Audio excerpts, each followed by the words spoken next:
I'm Sawyer, and you're listening to our house, A to Z. Okay, we're back. It's good to have everybody with us again. Happy Friday morning to you if you're listening to this when it's hot off the press. I love Fridays. It's like hot now at Krispy Kreme, I feel like, if you're listening to this when it first comes out. It's like better. Yeah, it's like fresher. fresh. Isn't it? Who knows what could change between right now and this afternoon? When the rest of the world wakes up. I hope they don't go stale and cold after a couple hours. Maybe not. Like a donut. Not. I'll still eat a Krispy Kreme a couple days old, you know what I'm saying? Now, here's the deal. I think Krispy Kreme tried it up here, and it was a no-go for them. Well, it's tough to compete with the Dunkin' Donuts cult that exists in this region. I mean, there were a lot of people that were super excited, people that had come from the South, but it just couldn't hack it. I will say when we were in Toronto, I was very happy to see that Tim Hortons still is making a stand up there, whereas the Tim Hortons around here they closed up. Yeah, they didn't last either. They shuttered. I think some of the ones in Maine closed too. Did they? Yeah. I remember, I think one of the first Tim Hortons I ever went to was in Bangor. Yeah. And then they had some down here, and now they're still strong in Canada. And I didn't see any Dunkins when we were up there. Well, do you think that donuts, I do feel like a lot less people eat donuts now, because it seems like overall people are more health conscious than they used to be. That's fair. Than maybe like 15 years ago. I ate a donut yesterday. Well, yes, but you're not really health conscious. So I'm just saying the majority of people tend to be more health conscious than they were 15 years ago. When you'd buy like a box of a dozen donuts and for your family of two to share. I mean, it was like the Saturday thing, a box of donuts. Growing up, once you had your license, you went through the Dunkin' Donuts drive-thru every day on the way to school in high school. Yep. And now we had a place called Daylight Donuts that we went every single morning, and I got a dozen glazed donut holes, and I never could find the flavor of that glaze until Sip and Dip. And the Sip and Dip glazed donut holes were the same glaze that Daylight Donuts used.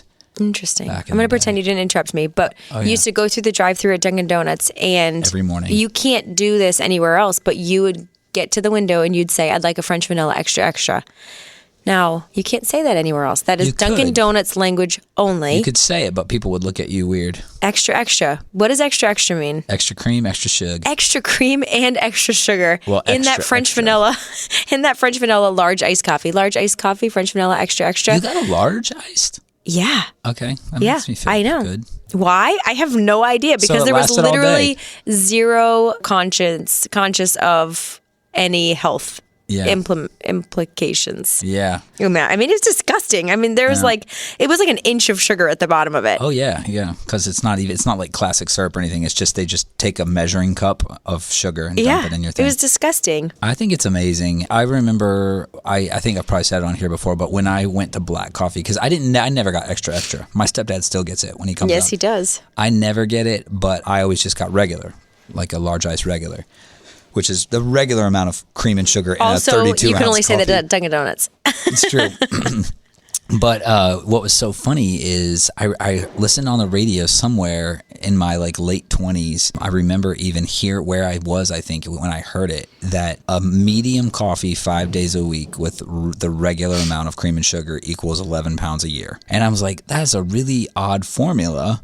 And I ran it by Terrace. And I was like, Terrace, because she's like, owned a gym at the time and was like very aware of like the body and health. She's still pretty science. Aware. She is. And I was like, Terrace, is this even like possible that there is a, oh, by the way, they're laying train tracks through the building right now. So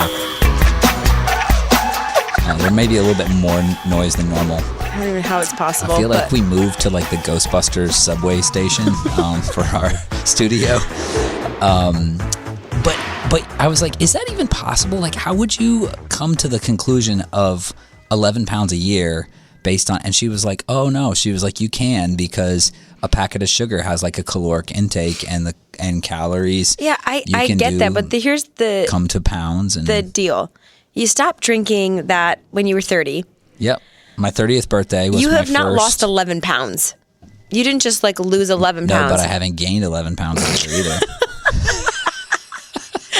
So there's that for you. So that doesn't really matter. And the other part for you that doesn't matter is... Remember my 30th birthday when you rented out the Met? Yes. That was my first black coffee. I was coming with Collington and setting up in the Met drinking an iced black coffee. And I'm like, Weird. What am I doing drinking this?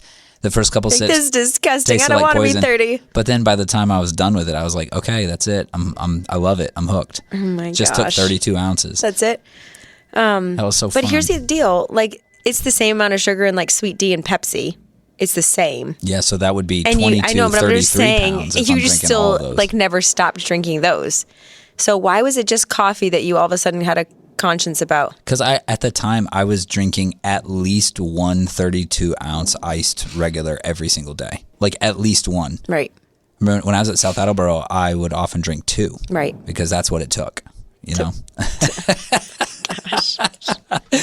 So that was a lot of iced coffee and a lot of cream and a lot of sugar.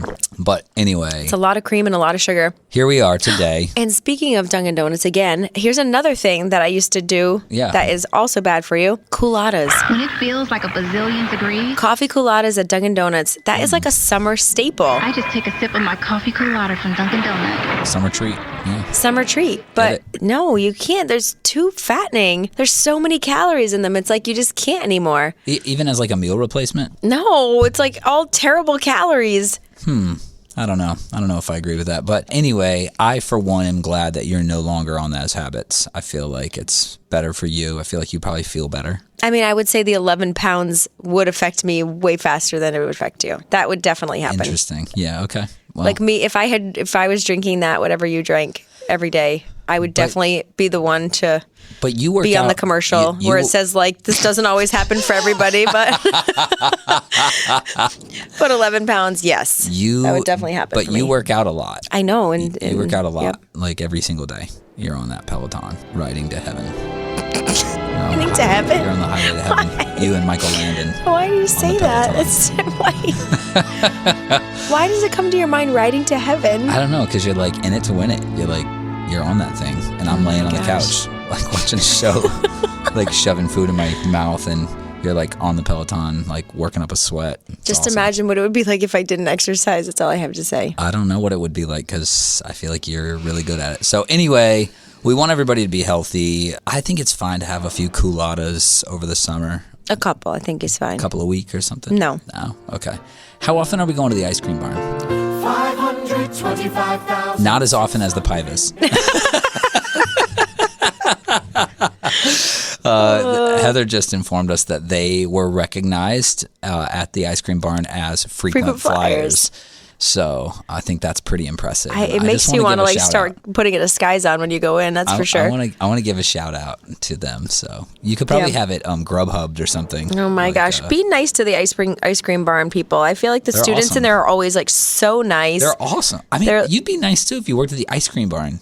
No, I feel like everywhere you go, there's kind of like people with attitudes everywhere. That's true. But at the ice cream barn, it's like they don't have attitudes. Maybe they just put those people in the back. But the people at the counter, everybody's always so nice in there. I feel like it's staffed really well. I was in there and the line stretched down and around the side of the building like last week sometime, and it went really fast. And you see the line when you're pulling in. You're like, oh my gosh, I'm going to be here. Like it's going to close before I get through Right. the door. And they just cook them out. It's awesome. So thank you, ice cream barn. I was getting like a certain kind of sundae every time, and I was like really loving it. But it's like every Why don't time you say they what passed kind it, it was? no, I think every you time should they tell passed it through everybody. the window, everybody was like, oh, and I was like, I can't do this anymore. Like Yeah. kitty size, please, thank you. Yeah, well, it was that king size thing. It was small. I saw them empty a tub of Cool Whip on them. So that's the problem. I like whipped cream, and so if you get whipped cream on it, they put like Yes, you do. it's like a mountain of whipped cream, and it makes it look like you're eating like But like, whipped 6 scoops whipped of ice cream's cream. mostly air, just so everybody knows. It's and like sugar, but yes. But it's like it's like a volcano on top of the Okay. It's disgusting. they're just emptying out can after can on top of your And you always dish. order my thing in a waffle bowl, and I don't need it in a waffle bowl. I don't need the extra calories. I like Not it, that but I much don't need the extra calories. I prefer the waffle bowl. And they put more ice cream when it's in the waffle bowl.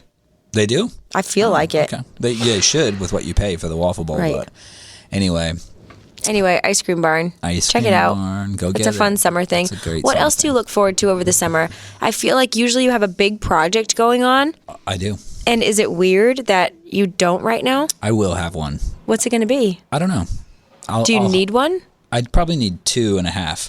and I will have them. So I still have a couple days left. I mean, we're only like you still will have what in a couple days? I'll still have like at least a couple big projects going this summer. Why are you saying you'll still have? What do you have going on right now? I will still have them.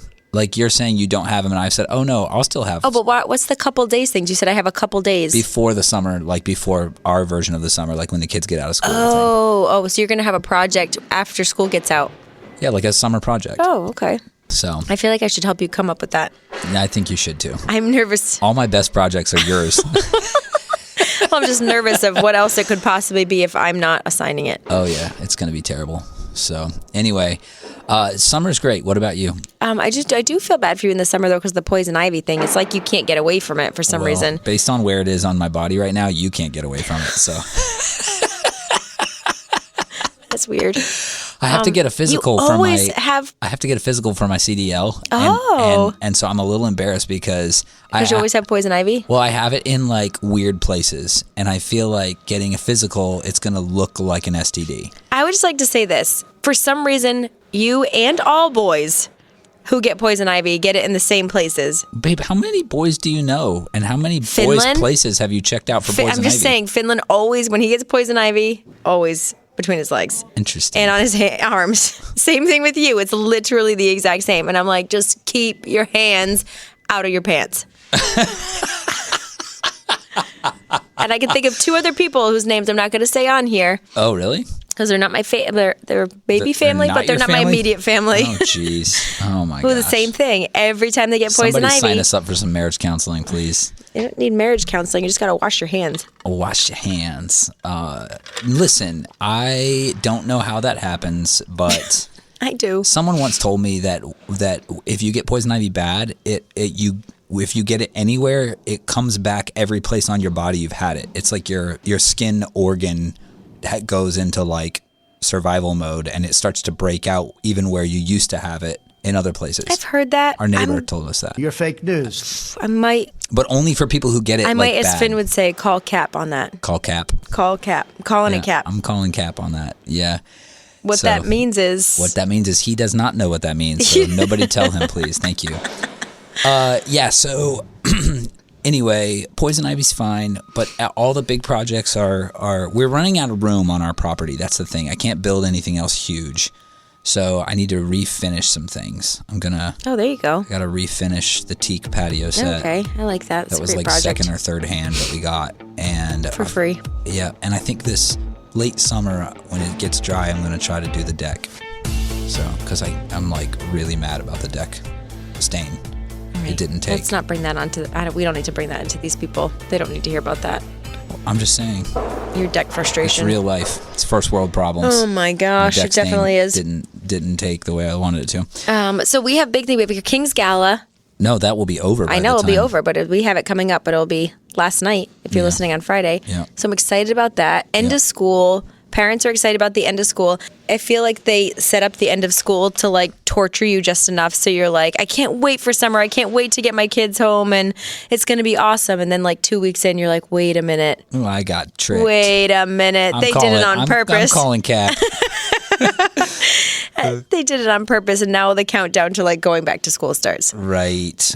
Actually, I love the summer, and I hate going. I love back to school when I was going back to school, but I don't because the shopping and the clothes, and all that, and the sweater weather and everything. Right. I like having the kids home. Yeah, they're nuts, but I like it. Here's one trick for summer for parents: don't be afraid to give your kids chores. I know this is like. I've talked to so many parents that are like, oh, your kids have chores? I'm like, yeah, they have chores. And it's not a punishment. It is like we are all part of this household. We're all part of this family. They have, I don't want to say zero responsibility over the summer, but when it comes to like school, you know, they're not doing like an everyday job. My kids aren't old enough to have jobs.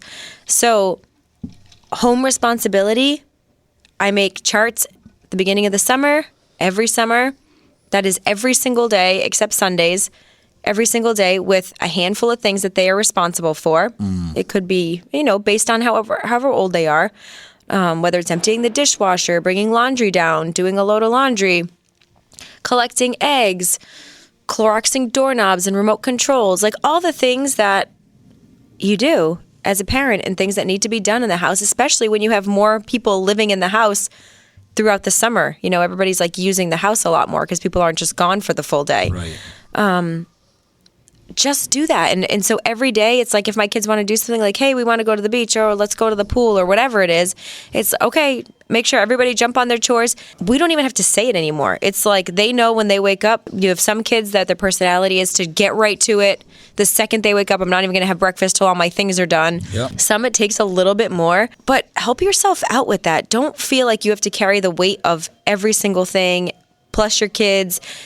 Allow like your kids to be a little bit more independent. Give them some responsibility and not like they should get paid to do it. Like, no, this is our family's house. Our family is responsible for the caretaking of the house and helping out with laundry and dishes and all those kind of things. You'd be surprised at what they're actually capable of at any age. That's good. Like starting young, even like 3 or 4 years old, they can have responsibility in the house for sure. And they will fuss about it a little bit, which I think is healthy. Homesteading helps with this too, because there are things like just going and collecting the eggs out of the thing, or going and like Willow loves to do stuff in the garden, but it's all stuff that needs to be done, you know? And also I feel like there's got to be that understanding of you're not just trying to get stuff done, you're also trying to teach responsibility to your kids. Because if you're just thinking like, okay, this is about getting stuff done, then you're going to look at how the kids do stuff and you're going to be like, yeah, I could just do it better myself. So it's almost like, no, you have to get past that. You got to like, okay, you've got to say, okay, somebody may make a bigger mess trying to clean a thing, but it's more important that they learn that it's important to clean a thing. And then occasionally, without exasperating them, you give them pointers on how to clean it a little differently. Right. Exactly. You know? Speaking of homesteading, I want to encourage everybody out there I'm giving everybody 2 homeworks for the summer. Two homework assignments. Is one going to be not to let your kids watch YouTube over the summer? No, but that is a mandate. I think that's a good one. That's a great one. So we just enacted a clinch on the YouTube yesterday. I'm done. Yeah, it's like so bad. Done. It's so stupid and so annoying. So, yes, don't be afraid to tell your kids, you know what? You can watch YouTube on rainy Saturdays or on Tuesdays and Thursdays between 3 and 5, and that's it, or whatever. Go play outside. Yeah. Go play outside. And P.S., it doesn't have to be on their computers or their phones. It can be on the big TV that everybody can see what they're watching, and set a time. Like, hey, okay, you can I watch it from here to here. Yeah. I want no laptops all summer. Oh, okay. I mean, why? Why do they need them? They don't. They don't. I could use some help refinishing the patio set. There you go. So there is so one of these things is do the most important one is learn your kids' love language. So we've talked about love languages on here, and I always recommend the 5 love languages as a book for premarital. I think it's awesome, and I think it's not like a fix everything. No. At all, but it's just a really cool way to understand the difference between like you and your spouse and how you receive love and how you don't. And it just teaches you to look beyond yourself. I think we're always looking to see if somebody is unhappy, it's like their fault, and you're not really ever taking the ownership part. Yeah, I think it's a little bit selfish. Who wrote that? Gary Chapman. So they also came out with kids' love languages. And it's the same 5. It's the same love languages, but how they're manifested between like parents and kids is a little differently, obviously. And so I would recommend everybody to, even if you can't like go order the book or get it on tape or Audible, even if you can't do that, go back and just find somewhere online where you can read through the 5. We can just say them on here, but think about them in the context of your kids. And then, this is the best part, be intentional to love your kids in their love language. Like pick a day every week. Like we have 4 kids, you know, it's like every day do something that at least one of your kids, if not maybe more, if a couple of them have the same love language, right? Love them in a way that they really receive it, right? You know? Yeah. I think it's easy just to say like, well, this is who I am and this is how I show love because it's how you've always shown love. Or maybe you've been married for a long time, so you've learned how to show love a certain way for your spouse's sake. But it's possible that your kid, like one of your kids or multiple, are not receiving love that way. And sometimes it can affect behavior. It can affect kids' overall countenance. And it's not your fault. It's just you have to be more intentional. Right. I love that. And I think it's cool. I think it's so cool when your kid like knows like they're receiving it. And actually they do one of the chapters was they did an interview with kids and they said, do your parents love you? Yes. How do you know? Yeah. And this was like the telltale thing for every single kid. And every kid, like one kid is like, I know they love me because they tell me all the time. Yeah. Another one is, I know they love me because they hug me and hold me for a long time at night before bed. I know they love me because they take me with them to go run errands. And it's like, what? Because that quality time in the car. Yeah. It's like, that's what some kids, I know they love me because he always gets me things. Because they always bring me home things. Dad always brings me home something from his trip, or you know, they always like get me gifts on Saturday morning or something. We go get donuts together or something. So it's just a really cool thing to know that you're loving your kid in a way that they are growing up and they can put a tangible, manifested thing to that love. Right. It's so important. It is important. So second assignment for the summer is start homesteading. Do one thing. Do one thing. Oh, I like it. Okay. It could be anything. Okay. It could be, maybe you weren't planning on having a garden this summer. Invest in a raised bed. You can get one at Walmart probably. Yeah. Invest in something and just... I mean, you can do like tomato plants on your deck and just pots. Yes. Which... Or maybe you don't have a deck outside your door. There you go. Front porch, back porch, put them in the sun. You know what I'm saying? Read the directions on the packet. Grow something. Buy a little potting soil. Don't use the dirt from your yard. Water it, care for it, watch it grow. Enjoy the fruit of your labor. Put it in a salad. You know what I'm saying? Yep. Or maybe you already have a garden. Start canning. No sweat, no sauce, no sauce. Learn canning. Ooh, okay. Take a class. Talk to Lilia. Watch her YouTube channel. Do anything that makes you a little bit more self-sufficient. Okay. Anything. Yeah. It could be... Learn how to make bread. That's a really good one. Super simple. That's a really good one. Just do it. And your family will thank you for it. And what was I going to say? Oh, look on Craigslist for like a used wood stove and consider putting a wood stove in your house. If you live somewhere where maybe you don't have a fireplace. You have a little more accessible to... if you're not, most people don't have like a real fireplace anymore. You have a gas insert or something, but consider like a way to, one thing that we're talking about now is putting in a hand pump, like a manual pump, so that you can still just get I think it's just well water. super wise. Like say there was a natural disaster. I mean, we saw what happened with gas. We saw what happened with gas. You kind of like are watching things. Oh, this is skyrocketing. You just never really know. I mean, I look at COVID and you're like, who would have ever thought that toilet paper would have been the like random thing? Yep. That is going to be like the hot item. Like we could have never anticipated that, right? Right. So in an effort to anticipate with never knowing, like what is it going to take for your family to be sustained and fine for, I don't know, 3 months? Yeah. I don't know. Come up with a number. I think that How long was it that toilet paper was an issue? It was a while. It did feel like a while. But I mean, that's like a stupid thing. Like... Kind of. I mean, well, I'm saying toilet paper. Toilet paper isn't have to do with like survival. No, you could save your corn cobs. You know. I'm saying you can use. I mean, no, but you can use washcloths and wash them. Like that's not really a big deal. Yeah. I'm saying like actual things that are a big deal. Heat, water. That's a big deal. I broke this thing again, baby. I know. Oh my gosh. There it is. To call the tech. I do think that it's good to be like, hey, okay, if for some reason we couldn't get gas anymore. Yeah. Like just no gas. You couldn't. Propane, like no. I mean, or like gasoline. Gasoline. Like, what do you do? Right. You don't go anywhere. You ride don't your go bike. Anywhere. See, you're on the Peloton. You're prepping. Guys, I can ride far. Yeah. How many miles? I don't know.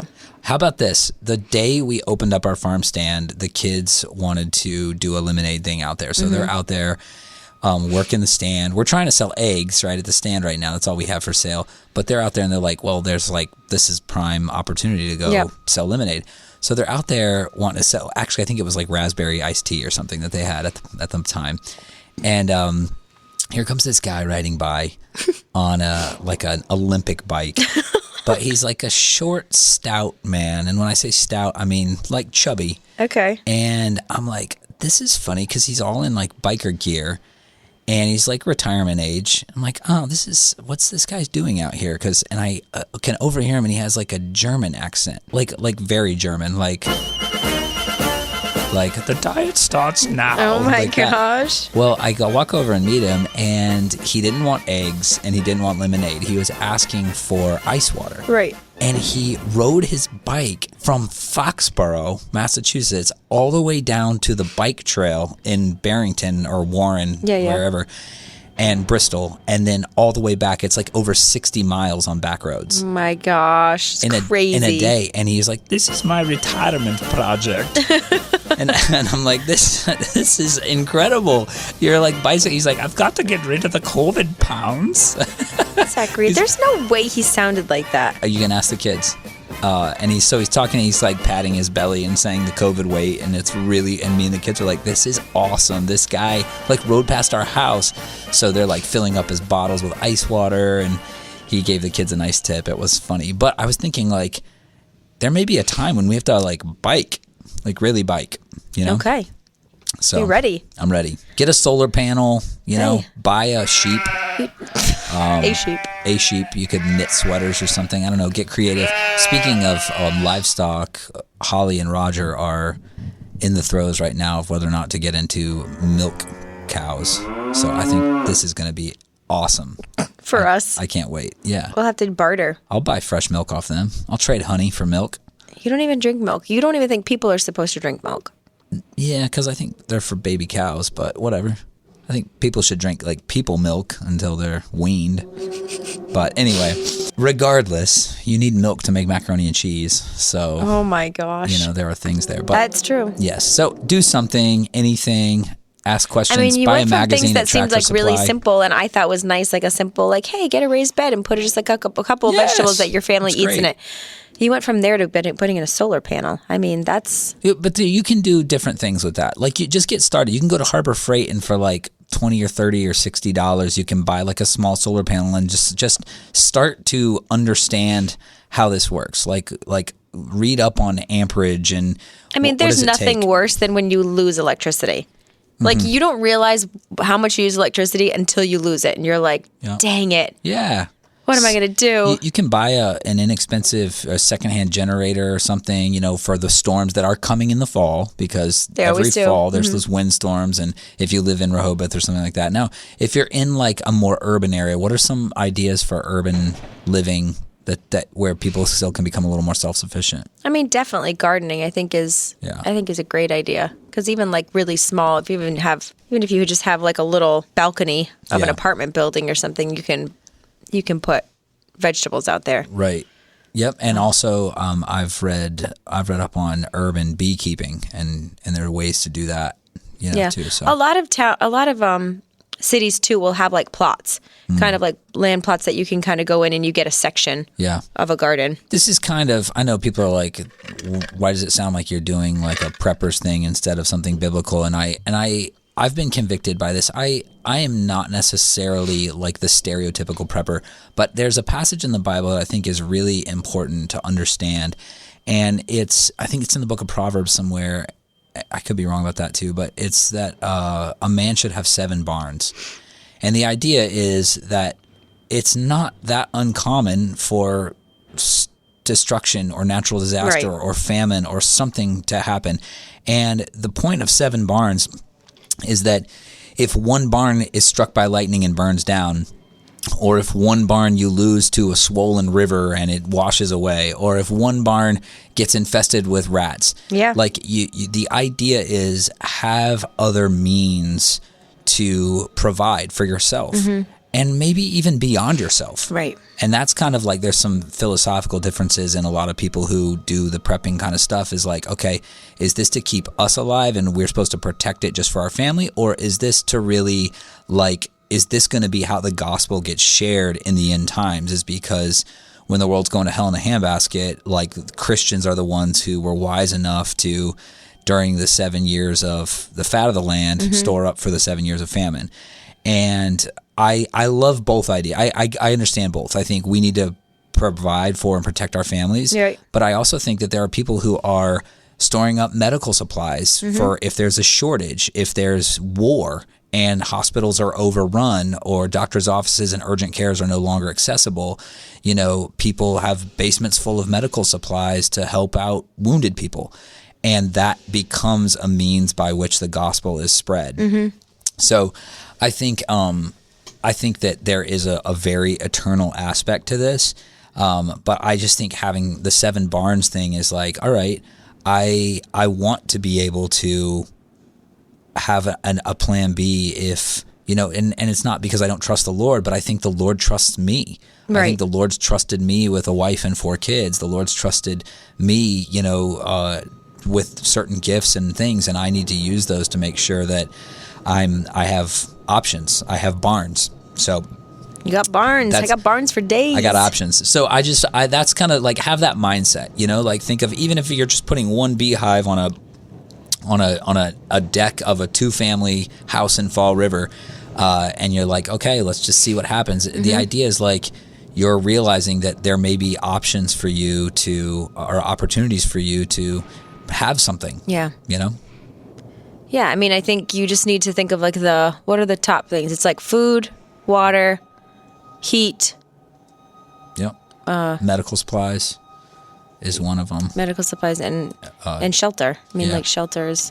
And I mean, I know that this is a little more controversial, but arms.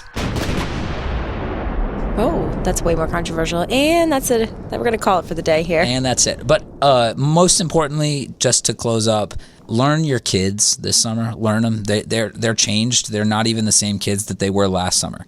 They already have a whole nother school year behind them. Mm-hmm. And learn them. Like start to make mental notes, you and your spouse, or if you're a single parent, start to take note of how they've changed and what do they know now that they didn't know before? What did they learn this year at school that you may need to be running damage control on over the summer? Is there something that needs to be undone in your kids? Did they experience bullying this year, or did they have a hard time, or did they become the bully this year? Like, dig in deep so that you know how to pray for your kids, and also so that you can speak into where they're at in life, because God's chosen you to be their parent. And I think we underestimate that a lot of times. God's chosen you, and He's equipped you to be the parent. Yeah. So with that, I think it's important to get involved. Like, get involved in conversation, get involved in what's going on at school, ask them different things. Like, kids are not always not all kids' personalities are quick to just divulge everything that happens or what's going on with certain friends. Like, you have to be particular, you have to be attentive, asking them who their friends are, what you know about them, what they do, what do they do for fun, how are their parents. I mean, ask questions. Who do you sit with at lunch? Why do you like to sit with that person at lunch? Right. What do you guys talk about? It's not easy, and it's much easier just to like kind of let your kids do their own thing, and you send them to school, and then that's kind of where it is. How was your day? Good, great, okay, you got homework tonight, great, go do your homework. And that's it. You don't really like learn your kids that way. Yeah. And what's going on in their like everyday life. Right. And I think sometimes we might be surprised. I think we're surprised, you and I sometimes, especially because I think sending them to a Christian school or having them in church every Sunday, you do take some things for granted. But the more exposed your kids are to like secular environments, I think even more aware you need to be. Right. So to combine them, use your kids to get that homesteading project started and use that time as an opportunity to have a conversation. Let's pray. Okay. Lord, we just thank you so much for the summertime. We thank you, God, for just a change up in our routines. We thank you for the opportunity to invest in with our talents and our gifts that you've given us, but invest with those, but into our kids and our families and the rest of what we've been entrusted with. And so, Lord, we just ask for just divine direction and revelation as we seek to really take advantage of the fullness of what we have in you and through you. And even in natural things and in means, God, I pray that things that have never even crossed our minds, that we'd become increasingly aware of those things, Lord, as we pursue you and as we pursue a self-sufficiency in you because of what you've invested and entrusted to us. So we love you and we give you all the glory in Jesus' name. Amen. Amen. Our House friends and family, thank you for stopping by today, and we'll see you next Friday on Our House. This is Messer. And I'm Willa. This is Our House from A to Z. Thanks for coming over. Mother. It's a rite of passage. Mother, I crave violence. Ba-down, ba-down, ba-down, ba-down, ba-down, ba-down.